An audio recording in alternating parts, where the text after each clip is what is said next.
Let's talk about the power of choice. If we haven't met yet, my name is Dr. Celia Corbo. I am a functional health practitioner, licensed chiropractor, and entrepreneur, and I'm here to help guide you to living your best quality of life. Today, I want to talk to you about the power of choice and about your comfort zone and pain and all of these things that we experience way too often and don't necessarily know how to deal with, or we do, but we're not clear on why we have to deal with it in the first place. So, really, this topic is inspired by a book that I read. It's called The Untethered Soul by Michael Singer. And it is a fantastic read, but you have to be ready to read it. And for those of you who are, go pick up the book. Fantastic. And for those of you who aren't, then maybe this video might help to break down that barrier or that wall. So when you do, or if you do read the book, you are more open to what he's talking about, although he does talk about it in a very wonderful way. When it comes to the power of choice, as humans, we are given free will. We have a choice in every single thing that we do every day. For example, you chose to click this thumbnail and watch this video. You chose to subscribe to my channel, and thank you. And if you haven't already, just don't forget to like and subscribe at the bottom. You chose to wake up this morning and not work out or eat really clean or not eat really clean. You are choosing every single thing in your life. And that's because we are given the power of choice. Now, when it comes to the power of choice, sometimes we choose things because they're comfortable. And that's what we call our comfort zone. And I wouldn't say there's anything wrong with a comfort zone. I would say that we all have one, that's for sure. But I want you to imagine it like a cage, because that's really what your comfort zone is. It's your ego, and your ego likes to just be content and comfortable, and it doesn't want to do anything new or explore anything in a new way. It just wants to remain in its cage. And sometimes you might decorate the walls of your cage and do really beautiful things within your comfort zone, but you don't actually leave your comfort zone. And that's because it's really painful. And that's the next thing that I want to talk about. Now, I'm going to reference my notes a little bit here, so pardon me as my eyes travel a little bit down. But pain is something that we feel physiologically, like you have back pain, you have neck pain, but we also feel it psychologically. And when we are feeling pain, that usually means we are experiencing personal growth. Now, it doesn't have to be like, ow, my brain hurts because I'm doing a YouTube channel. Usually when we think of something like someone did you wrong or a situation was wrong in your opinion, and you want to forgive them, it's not really like, okay, I forgive you, we're good now. It's usually like, let's talk about it. Or if you don't talk about it, let's go through this like internal dialogue within, which is painful because you are then again having this like, but I don't want to forgive. They're wrong. I was right. But forgiveness is not that. Forgiveness is saying, you know what? This is the situation and I forgive that person for what they did to me. But to get to that point, there's a lot of pain that comes up. And that's because really what's unfamiliar to us brings us beyond our safety, brings us beyond our comfort zone. And like I said, we don't want that. That's perceived as a painful experience. And really, pain is stored in your heart. And it's not like, oh, I can't forgive and my leg is hurting. Usually it's your heart. Usually there is this emotion, this deep sadness when it comes to a really off situation or a really disturbing situation for you. And that's because pain is stored in your heart. Your heart holds its energy. It's one of the chakras, the heart chakras. And there's so much love that can come out of your heart, but there's also so much pain that gets stored in your heart. And the real growth really takes place when you finally decide that you want to deal with whatever is paining you, because you no longer want to store it in your heart. You no longer want to hold on to this burden. You want to release it. And one way that I personally know that I'm still holding on to a pain is if, for example, I think of a situation with a certain person and I get re-triggered. I haven't cleared it. It's just so deeply buried in my heart that the moment it comes up and actually spirals out of control, and I think of all of the bad things that they've done, I haven't forgiven. I've just stored that pain, and that energy is being blocked within me to forgive that person. But when I can think of a situation with a person and I'm just like, you know what? Good for them. I wish them all the best. And those emotions and those scenarios don't come up anymore, then that really ultimately is forgiveness. But to get there is painful, right? Again, like we don't want to do that. Like our ego doesn't want to go through pain, because only when we go through pain do we access freedom. And I want you to just sit on that for a moment. There's this fear of pain. Your psyche is scared to go through pain. Every single day, we are doing things to avoid pain because we don't want it to ruin our life. It's like this avoidance behavior, and then that actually becomes the doorway to pain in itself. So, for example, you see your ex walking down the street and you're like, "Oh my God, wow, I can't believe I saw that person. I don't ever want to see them again. They treated me like garbage. I can't handle looking at them anymore. I'm not walking down this street anymore. I'm going to take another street." And so you now change your route because you're trying to avoid that fear of pain by seeing that person potentially as you're walking down the street. So it then opens up this doorway to experience more pain, right? Because then you're like, oh, but when I walk down this street, I see this other thing and it bothers me. So I'm going to take another route, and I'm going to take another route, and I'm going to keep rerouting my life, because every time I take a specific street, I see something that triggers something within me that makes me feel pain. And I don't want that, right? I don't want to feel that. I want to avoid it. Try and avoid pain, because by doing that, you're validating your existence. It's like I saw my ex and I was wearing like really beautiful clothes, and I was like, you know what? I'm going to wear beautiful clothes now, because every time they see me, I want them to see how good I look. I'm going to have this beautiful sports car because every time they see me driving, they're going to see me in my car.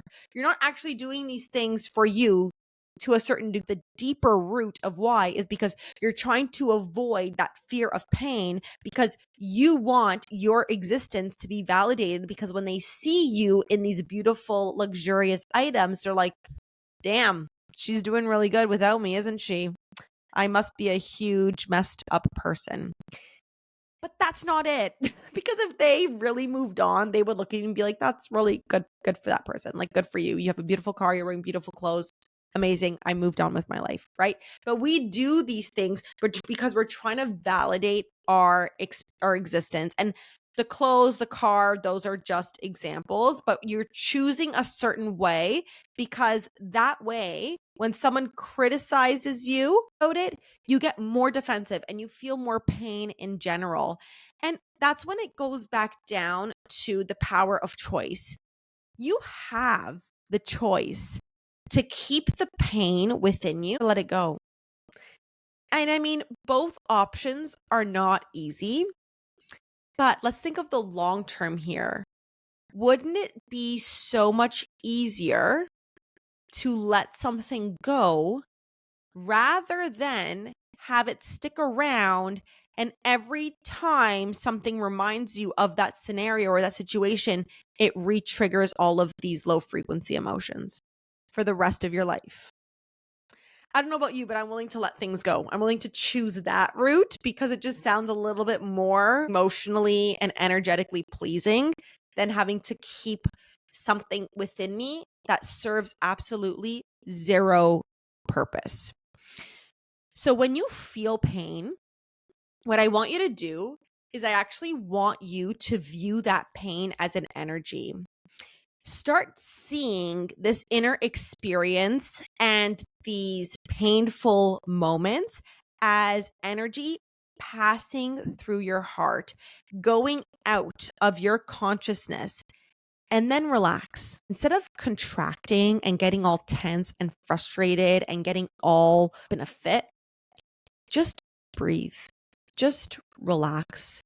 Just let your body go. Do the exact opposite of what you would want to and instinctively do. Because when you relax, you can go deeper into letting that pain go and releasing that pain from your heart and from that body. And only then will you experience a transformation. You're not going to want to do this. You're going to be like, this sounds absolutely delusional. I would hate doing this. And your heart is not going to want to do this either.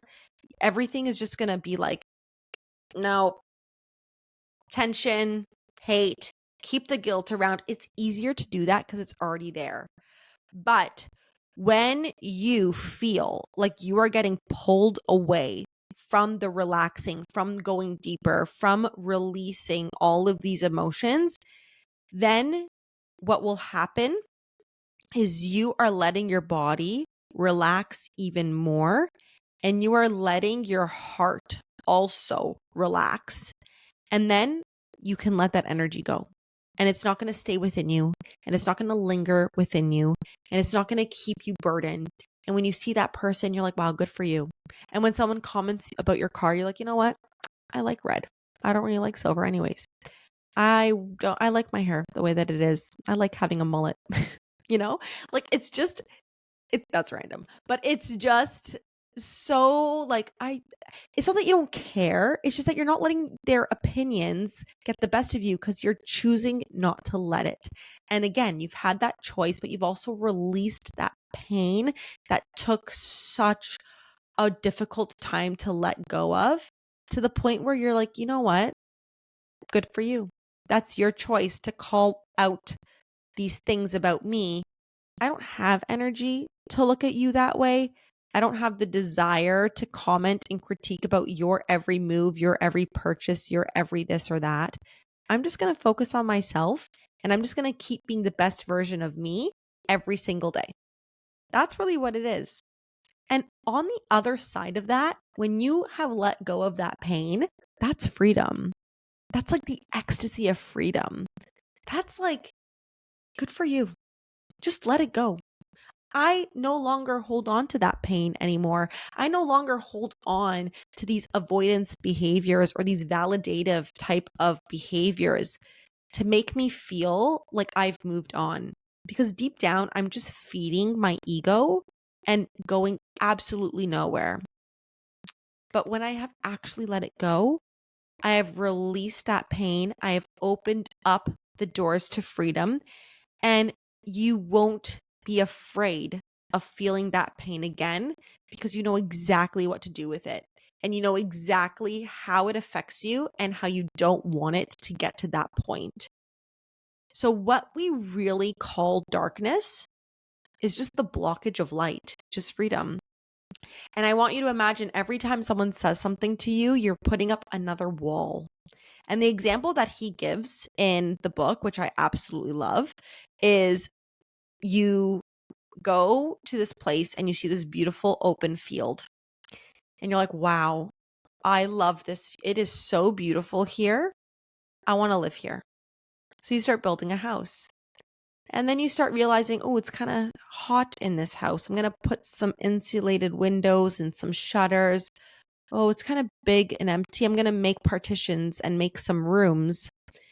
Okay, I'm actually, there's, it's the temperature control is too much. So I'm just going to close everything off, and I'm going to get these specific lights that actually like control to the temperature and the natural rise and setting of the sun. And I'm going to have that. And so everything is artificial inside of your home. But then all of a sudden everything breaks and you have to leave your home in order to get new things, but you don't want to because you're scared of outside. You're scared of what lays beyond the walls of your house. And this is a metaphor. Your house is your psyche. It's your ego. And you've created all of these rooms, all of these barriers, all of this artificial stories because it over the years was just very uncomfortable. And so you try to put more comfort into your life by putting up all of these boundaries and barriers.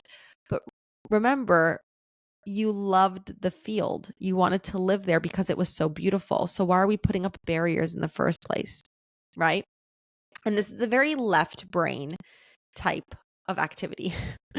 When we're putting up barriers, when we're making up stories, you see the way that your brain works. The right side of your brain is the master. The left side of the brain is the associate. Let's call it that. So when you're born and when you develop up until the age of 2, your right brain is the side that's developing. And then at the age of 2, the left side is the brain that's starting to develop. And that's why we call it the terrible twos, because logic now starts to enter into your life. And before it was just like big picture, beautiful. And we're just looking at the big picture of life, the funny faces that your parents and your grandparents and your family members and friends make at you. But now you're like, why are they looking at me like that? Is there something on my face? Mom, Dad, what's going on? And that's the left brain. And then the left brain starts to make up all of these stories. And then I remember when I was little, I wore this coat that I didn't love. And my mom's like, oh my God, I love this coat on you. It looks so beautiful. But I really didn't like it, but I still wore it because I didn't think that I had a choice when I was a kid. And I remember we were at church and this girl looked at me and she just smiled. She was like, that's it. That's all she did. She just smiled. And I was like, oh my God, she's laughing at me. Mom, see, I didn't want to wear this coat. She's laughing at me. I look silly. I look ridiculous. I don't want to wear this coat. And I had this huge hang up. Like, if you were to look at that scenario, she smiled. My left brain was the one that was like, she's laughing at you. She's making fun of you. Why would you wear the coat? You hate the coat. Why would you listen to your mother about the coat? And it's just going off. And that's a problem, huge problem, because first of all, that's A, my interpretation, but B, if we let the left side of our brain get the best of us all the time, that's when we end up in a diseased state because we're not at ease, right? We always think the worst.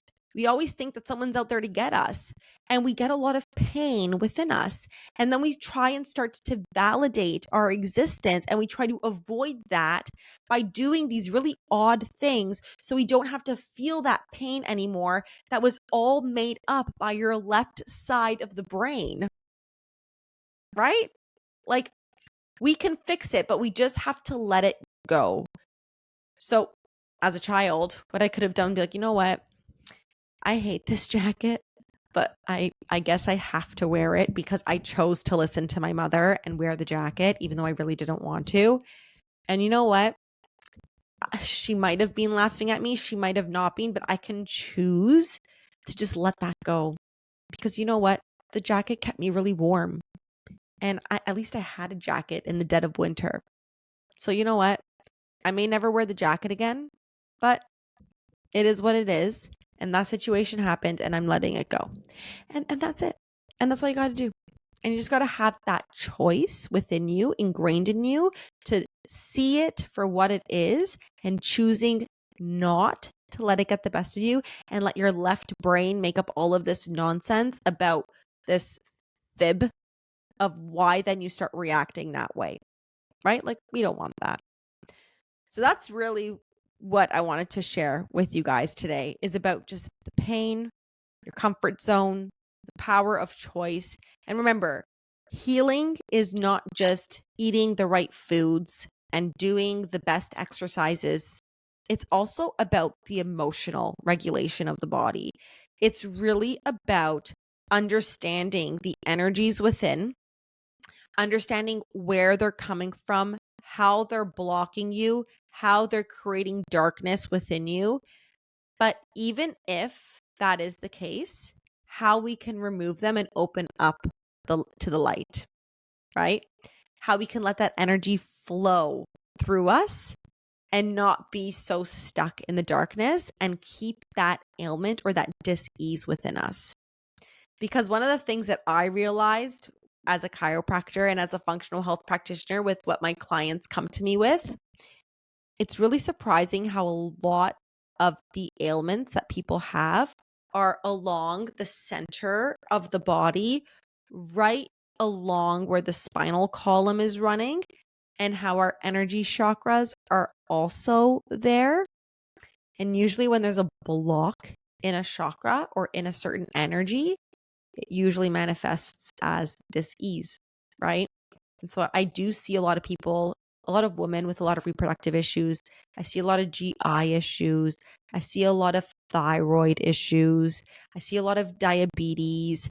And all of these things are along the main core region of the body where a lot of our very important organs are housed. And I find that very ironic, but at the same time, I'm not surprised. So we have to learn how to clear these energy blockages, get the body to heal physically, chemically, emotionally. That's exactly what I do with my clients, getting beyond your comfort zone, telling the ego to just shut up just for a second so we can let go of a lot of pain and clear the energy. And then we can focus on the healing. And that's why I love what I do, because it is so multifactorial and it is a lot. It might be too much for some people, but having gone through my own health journey and over-exercised, gone on performance enhancing medications, which I hated, eaten every single different type of diet to cure my GI upset, and then diving into the spiritual world, but not really understanding it and only pumping up my ego more, was all things that I realized I had to change. And so I did. And so I learned how to heal myself with help, of course. I didn't do it on my own, but now I want to be your guide, your help, so you don't have to do it on your own either. And you don't have to spend over 15 years trying to figure it out like I did. I want to save you a lot of time, which will inevitably save you a lot of money on making sure you can live your best quality of life so you can enjoy life with your grandchildren. You can enjoy life with your spouse. You can enjoy going on vacation and eating delicious foods, but you can enjoy having this sense of freedom from pain, from dis-ease, and just live your best quality of life. So if that sounds like something that you want to do, just click the link below and let's book a free health assessment call so we can chat and see how working together would just get you to be the absolute best version of yourself. I hope you enjoyed this episode and I can't wait to catch you at the next one.